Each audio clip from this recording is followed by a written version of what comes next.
Méditation du 1er avril. Dieu écoute toujours. Quand un malheureux crie, l'Éternel entend. Somme 34, verset 7.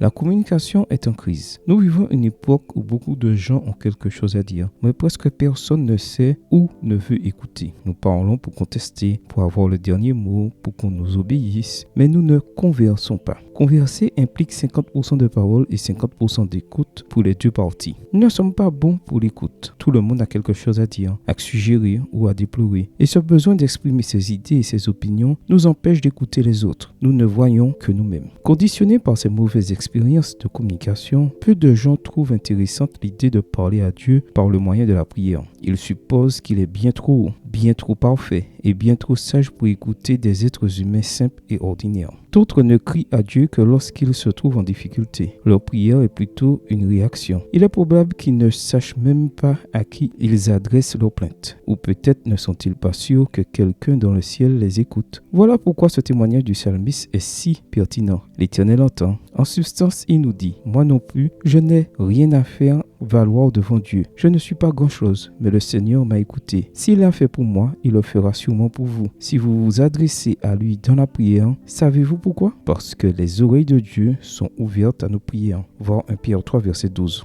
Oui, au vôtre aussi. Si vous cherchez Dieu dans la prière, il écoutera et répondra toujours. Il donne deux sortes de réponses. Premièrement, il change les circonstances. Deuxièmement, il vous change pour que vous puissiez supporter l'épreuve que, pour une quelconque raison, il permet que vous traversiez afin d'en sortir rempli de force et de capacité d'empathie. Dieu écoute la prière. Aussi, si vous voulez qu'il vous écoute, choisissez la prière et non les plaintes, la critique, l'expression de votre avis, la médisance ou les cris. Dieu ne s'est pas engagé à écouter dans ces moments-là. Mais si vous priez avec foi, humilité et obéissance, il s'engagera à vous écouter. Invoque-moi et je te répondrai. Je t'annoncerai de grandes choses, des choses cachées que tu ne connaissais pas. Jérémie 33, verset 3. Ayez confiance en sa promesse. Si vous invoquez Dieu, si vous vous adressez à lui en croyant qu'il vous écoute et qu'il peut vous aider, il vous écoutera. Amen. Bonne journée à vous et que le Seigneur vous bénisse.